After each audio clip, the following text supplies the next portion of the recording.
वालेकुम शुरू करेंगे। अस्सलाम वालेकुम। ನಿಮ್ಮ ಮೇಲೆ ಆ ದೇವನ ಕರುಣೆ ಶಾಂತಿ ಸಮೃದ್ಧಿ ವರ್ಷಿಸುತ್ತಿರಲಿ।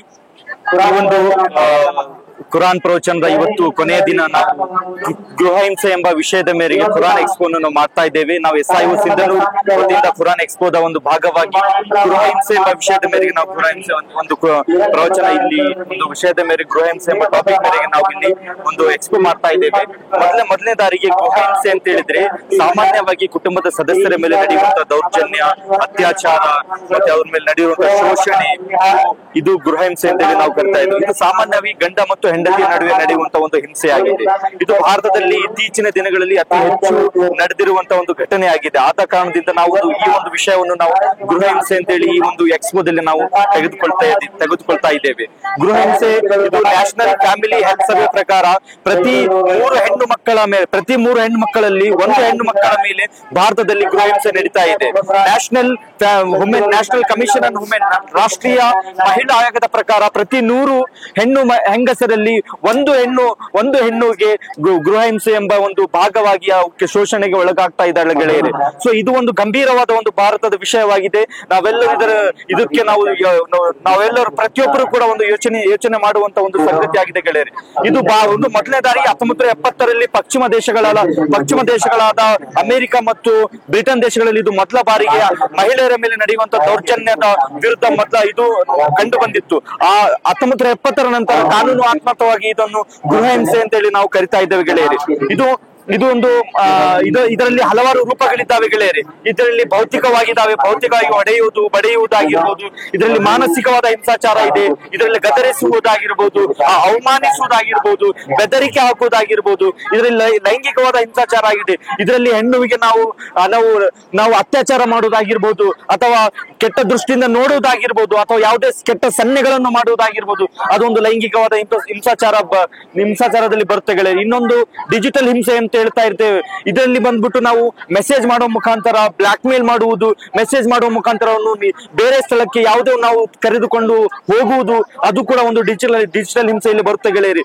ಇದು ಯಾತಕ್ಕಾಗಿ ಇದು ಆಗ್ತಾ ಇದೆ, ಇದರ ಕಾರಣಗಳೇನು, ಗೃಹ ಹಿಂಸೆಯ ಪ್ರಮುಖ ಏನಂತ ಹೇಳಿದ್ರೆ ಗೆಳೆಯರಿ, ಇದರಲ್ಲಿ ಅಧಿಕಾರ ಬಂದ್ಬಿಟ್ಟು ಮೊಟ್ಟ ಮೊದಲನೇದಾಗಿ ಒಬ್ಬ ಗಂಡು ತಾನಿರುವ ಮನೆಯಲ್ಲಿ, ತಾನಿರುವ ಜಾಗದಲ್ಲಿ, ತಾನು ಯಾವುದೇ ದೇಶದಲ್ಲಿ ವಾಸಿಸುತ್ತಾ ಇರ್ತಾನೋ, ನಾನೇ ದೊಡ್ಡವನು, ನಾನು ಹೇಳಿದ್ದೇ ನಡಿಬೇಕು, ನನ್ನ ಮನೆ, ನಾನೇ ನನ್ನ ಮನೆಯಲ್ಲಿ ದೊಡ್ಡವನು ಅಂತ ಹೇಳುತ್ತಾ ಒಂದು ನಿಯಂತ್ರಣ ಸಾಧಿಸಲು, ಅಧಿಕಾರ ಸಾಧಿಸಲು ಗಂಡು ಇಲ್ಲಿ ಒಂದು ಹೆಣ್ಣಿನ ಮೋಹಕ್ಕೆ ಹೆಣ್ಣು ಸಣ್ಣವಳು, ನಾನೇ ದೊಡ್ಡವನು ಅಂತೇಳಿ ಅಲ್ಲಿ ಒಂದು ಶೋಷಣೆ ಮಾಡುವಂತ ಸಂಗತಿ ಇಲ್ಲಿ ಗೃಹ ಹಿಂಸೆಯಲ್ಲಿ ಬರುತ್ತೆ ಗೆಳೆಯರೆ। ಇನ್ನೊಂದು ಆರ್ಥಿಕವಾಗಿ ಅಲ್ಲಿ ಹೆಣ್ಣುವಿನ ಮೇಲೆ ಒತ್ತಡ ಆಗ್ತಾ ಇದ್ದಾನೆ ಗೆಳೆಯರೆ। ಮತ್ತೆ ಇನ್ನೊಂದು ಧೂಮಪಾನ ಮಾಡಿ, ಮದ್ಯಪಾನ ಮಾಡಿ ಹೆಣ್ಣುವಿಗೆ ಮನೆಯಲ್ಲಿ ಬಡಿಯುವುದು ಮಾಡ್ತಾ ಇದ್ದಾರೆ ಗೆಳೆಯರೆ। ಇದು ಅತಿ ದೊಡ್ಡವಾದ ಒಂದು ಗೃಹ ಹಿಂಸೆ ಒಂದು ಸಮಸ್ಯೆ ಆಗಿ ಇದು ಭಾರತದಲ್ಲಿ ಹೊರಹೊಮ್ತಾ ಇದೆ ಗೆಳೆಯರೆ। ಸೊ ಇದಕ್ಕೆ ಕಾರಣಗಳು ಏನಿರಬಹುದು, ಮತ್ತೆ ಇದಕ್ಕೆ ನಾವು ಕುರಾನಿನ ಮುಖಾಂತರ ಯಾವ ರೀತಿ ನಾವು ಪರಿಹಾರ ಕಂಡುಕೊಳ್ಳಬಹುದು ನೋಡೋಣ ಬನ್ನಿ ಗೆಳೆಯರೆ।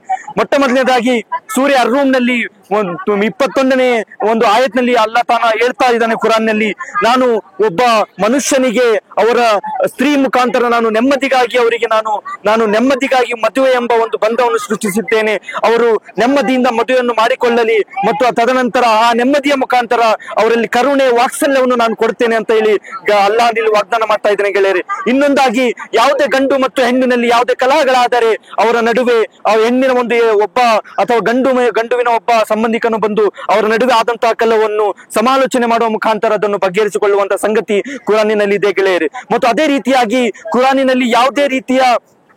ಕುರಾನಿನಲ್ಲಿ ಪ್ರವಾದಿ ಮೊಹಮ್ಮದ್ ಸಲ್ಲಲ್ಲಾಹು ಅಲೈಹಿ ವಸಲ್ಲಂ ಹೇಳ್ತಾ ಇದ್ದಾರೆ ಅವರು ಹದೀಸ್ನಲ್ಲಿ ಹೇಳ್ತಾ ಇದ್ದಾರೆ, ಯಾರು ಅತಿ ಉತ್ತಮವಾದ ಮನುಷ್ಯ, ಕುಟುಂಬದ ವ್ಯವಹಾರದಲ್ಲಿ ಅತಿ ಉತ್ತಮವಾದ ಮನುಷ್ಯ ಯಾರು ಅಂತ ಹೇಳಿದ್ರೆ ಅವರು ತಮ್ಮ ಮನೆಯವರ ಜೊತೆ ಅತ್ಯುತ್ತಮನು, ತಮ್ಮ ಮನೆಯವರ ಜೊತೆ ಉತ್ತಮವಾಗಿ ನಡವಳಿಕೆ ಹೊಂದಿದವನೇ ಅತ್ಯುತ್ತಮನು ಎಂದು ಹೇಳ್ತಾ ಇದ್ದಾರೆ ಗೆಳೆಯರಿ ಇಲ್ಲಿ। ಸೊ ಇದಕ್ಕೆ ಒಂದು ಹದೀಸ್ ಮುಖಾಂತರ ನಮಗೆ ಗೊತ್ತಾಗ್ತಾ ಇದೆ ಗೆಳೆಯರಿ, ನಾವು ನಮ್ಮ ಮನೆಯವರ ಜೊತೆ ಚೆನ್ನಾಗಿರ್ಬೇಕು, ಅವರಿಗೆ ನಾವು ಗೌರವ ಕೊಡಬೇಕು, ಅವರಿಗೆ ನಾವು ನೆಮ್ಮದಿಯಿಂದ ಅವ್ರ ಜೊತೆಗೆ ನಾವು ಜೀವನ ಮಾಡ್ಬೇಕಂತ ಹೇಳಿದ್ರೆ ಗೆಳೆಯರಿ। ಇನ್ನು ಕೂಡ ಕುರಾನಿನಲ್ಲಿ ಸೂರ್ಯನಲ್ಲಿ ಸೂರ್ಯ ಬಕರದಲ್ಲಿ ಅಲ್ಲಾ ತಾನು ಹೇಳ್ತಾನೆ, ನೀವು ದಯೆಯಿಂದ ಅವರಿಗೆ ಉಳಿಸಿರಿ, ದಯ ವಾತ್ಸಲ್ಯದಿಂದ ಅವರಿಗೆ ಪ್ರೀತಿಯಿಂದ ನೀವು ನೋಡಿಕೊಳ್ಳಿರಿ ಅಂತ ಹೇಳ್ತಾ ಇದ್ದಾರೆ ಗೆಳೆಯರೆ. ಕೊನೆಯದಾಗಿ ಹೇಳ್ಬೇಕಂದ್ರೆ ಕುರಾನಿನಲ್ಲಿ ಇನ್ನೂ ಸೂರ್ಯ ಅನ್ನಿಸದಲ್ಲಿ ಅಲ್ಲಾ ತಾಲ ಹೇಳ್ತಾ ಇದ್ದಾನೆ ಗೆಳೆಯರೆ, ಎಷ್ಟೋ ನಾವು ಒತ್ತಡಗಳಾಕಿದ್ರು, ಎಷ್ಟೇ ನಾವು ಪ್ರಯತ್ನಗಳಾಕಿದ್ರು ಗಂಡು ಹೆಣ್ಣಿನ ನಡುವೆ ಸಮಸ್ಯೆಗಳು ಬಗೆಹರಿಸ್ತಾ ಇಲ್ಲ ಅಂತ ಹೇಳಿದ್ರೆ ಮತ್ತೆ ಅವರು ಜಗಳಾಡ್ತಾ ಇದ್ದಾರೆ, ಮತ್ತೆ ಅವರು ಒಂದಾಗ್ತಾ ಇಲ್ಲ ಅಂತೇಳಿ ಸನ್ನಿವೇಶಗಳು ಬಂದ್ರೆ ನಾವು ಅದು ಕೂಡ ಕುರಾನಿನಲ್ಲಿ ಅದಕ್ಕೂ ಕೂಡ ಯಾವುದೇ ಪರಿಹಾರ ಇದೆ ಗೆಳೆಯರು. ಕುರಾನಿನಲ್ಲಿ ಅಲ್ಲಾ ತಾನು ಹೇಳ್ತಾನೆ, ಕುರಾನಿನಲ್ಲಿ ಅದಕ್ಕೆ ಸೂರ್ಯ ಅನ್ನಿಸದಲ್ಲಿ ಇಬ್ಬರ ನಡುವೆ ಮತ್ತೆ ಕಲಹಗಳಾದರೆ ಇಬ್ಬರನ್ನು ಬೇರೆ ಮಾಡುವುದು ಕೂಡ ಅದೇ ಉತ್ತಮವಾದ ಕೆಲಸ ಅಂತೇಳಿ ಕುರಾನಿನಲ್ಲಿ ಹೇಳ್ತಾ ಇದ್ದಾರೆ ಗೆಳೆಯ. ಸೂರ್ಯ ಅನ್ನಿಸ ಎಂಬ ಅಧ್ಯಾಯದಲ್ಲಿ ಇಬ್ಬರನ್ನು ಬೇರೆ ಮಾಡಿ ನಾವು ಇಬ್ಬರಿಗೆ ಮತ್ತೆ ಹೊಸ ಸಂಬಂಧಗಳನ್ನು ನೋಡಿ ಹೊಸ ಜೀವನವನ್ನು ನಡೆಸುವಂತ ಒಂದು ಪ್ರಕ್ರಿಯೆ ಅವರು ಮಾಡಬಹುದು ಅಂತೇಳಿ ಕುರಾನ್ ನಮಗೆ ಆದೇಶ ಕೊಟ್ಟಿದೆ ಗೆಳೆಯರಿ. ಸೊ ಇಲ್ಲಿ ನಾವು ಹೇಳ್ಬೋದು, ಒಂದಾದರೆ ನಾವು ಎಲ್ಲರೂ ಕೂಡ ಭಾರತ ದೇಶದ ಭಾರತೀಯ ಮುಸ್ಲಿಮರಾದ ನಾವು ಎಲ್ಲ ಇಲ್ಲಿ ವಾಸಿಸ್ತಾ ಇರುವ ಎಲ್ಲ ಹೆಣ್ಣು ಮಕ್ಕಳಿಗೆ, ಎಲ್ಲ ನಮ್ಮ ಅಕ್ಕ ತಂಗಿಯರಿಗೆ, ಸಹೋದರಿಯರಿಗೆ ನಾವು ನೆಮ್ಮದಿಯಿಂದ ಬದುಕುವಂತ ವಾತಾವರಣ ಸೃಷ್ಟಿಸಬೇಕು. ಎಲ್ಲರೂ ಕೂಡ ನಾವು ನಮ್ಮ ಮನಸ್ಸನ್ನು ಅಂತರಂಗವನ್ನು ಶುದ್ಧಿ ಮಾಡಿಕೊಳ್ಬೇಕು.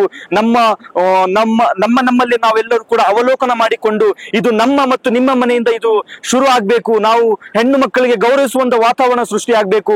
ನಾವು ನಮ್ಮ ಮನೆಯಲ್ಲಿ ಸಣ್ಣ ಮಕ್ಕಳಿಂದ ಹಿಡಿದು ದೊಡ್ಡವರವರೆಗೂ ಪ್ರತಿಯೊಬ್ಬರಿಗೂ ಕೂಡ ನಾವು ಉತ್ತಮವಾದ ವಾತಾವರಣ, ವಾಸಿಸುವಂತ ವಾತಾವರಣ ಸೃಷ್ಟಿಸುವ ಕೆಲಸ ನಾವು ಮಾಡಬೇಕು. ನಮ್ಮ ಹೆಣ್ಣು ಮಕ್ಕಳಿಗೆ ಉತ್ತಮವಾದ ಶಿಕ್ಷಣವನ್ನು ಕೊಡುವಂತ ನಾವು ವಾತಾವರಣ ಸೃಷ್ಟಿಯಾಗಬೇಕು ಗೆಳೆಯರೆ. ಇದೇ ನಾವು ಪ್ರವಾದಿ ಮೊಹಮ್ಮದ್ ಸಲ್ಲಲ್ಲಾಹು ಅಲೈಹಿ ವಸಲ್ಲಂ ಹೇಳ್ತಾರೆ, ನೀವು ಮನೆಯಲ್ಲಿ ನೀಡುವ, ಒಬ್ಬ ತಂದೆ ತನ್ನ ಮಗಳಿಗೆ ನೀಡುವ ಅತಿ ಉತ್ತಮವಾದ ಉಡುಗೊರೆ ಅಂದ್ರೆ ಅದು ಶಿಕ್ಷಣ ಅಂತ ಹೇಳಿ ಹೇಳ್ತಾ ಇದ್ದಾರೆ ಪ್ರವಾದಿ ಮೊಹಮ್ಮದ್ ಸಲ್ಲಲ್ಲಾಹು ಅಲೈಹಿ ವಸಲ್ಲಂ. ಅದು ಕೂಡ ನೀವು ಮಾಡಿ ಈ ಒಂದು ಭಾರತ ದೇಶದಲ್ಲಿ ಗೃಹ ಹಿಂಸೆ ಎಂಬ ಅತಿ ದೊಡ್ಡ ಸಮಸ್ಯೆಯಿಂದ ನಾವು ಬಳಲ್ತಾ ಇರುವ ಈ ಒಂದು ಹೆಣ್ಣು ಮಕ್ಕಳಿಗೆ ನಾವು ಸುರಕ್ಷಿತವಾಗಿ ಒಂದು ವಾತಾವರಣ ನೀಡುವಂತ ಕೆಲಸ ನೀವು ಮಾಡಬೇಕಾಗಿದೆ ಗೆಳೆಯರೆ.